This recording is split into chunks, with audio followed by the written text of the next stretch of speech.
باب کشمیر ضلع بھمبر آزاد کشمیر میں سجا 35 اجتماعی شادیوں کا پنڈال میں جہاں 35 مستحق بچوں کے لیے مکمل جہیز کا سامان موجود تھا، وہاں آنے والے باراتیوں اور مہمانوں کی توازہ کے لیے کھانے کا اہتمام بھی کیا گیا۔ اجتماعی شادیوں کی یہ تقریب مرکزی جامع مسجد غوثیہ نیلسن برطانیہ کے زیر اہتمام منعقد کی گئی۔ تقریب میں وقفے سے باراتیں اور دلہنیں آتی رہیں، جن کو میزبان تقریب ہار پہنا کر ویلکم کرتے اور مقرر کردہ ٹیبل پر چھوڑ کر آتے۔ 35 جوڑوں کی رسم نکاح کے بعد خطبہ نکاح امام مرکزی جامع مسجد غوثیہ نیلسن برطانیہ خالد محمود نے پڑھایا اور نئے بندھن میں بندھنے والے جوڑوں کے اتفاق اور برکت کی دعا کی۔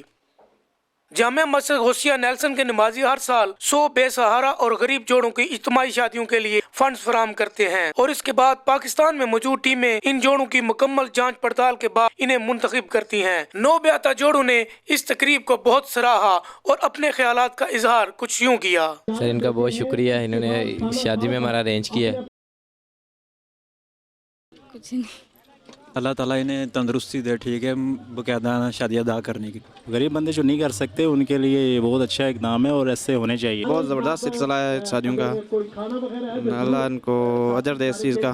200 غریب اور مستحق خاندانوں کے بچے اور بچیوں کو سنت نبوی پر عمل پیرا کروا کر انہیں ازدواجی زندگی کی جانب خوش آمدید کہنے کا یہ عمل نہ صرف دنیا بلکہ آخرت کے لیے بھی اجر کا باعث ہے۔ راجہ خرم افضال پاشا، آج نیوز، بھمبر آزاد کشمیر۔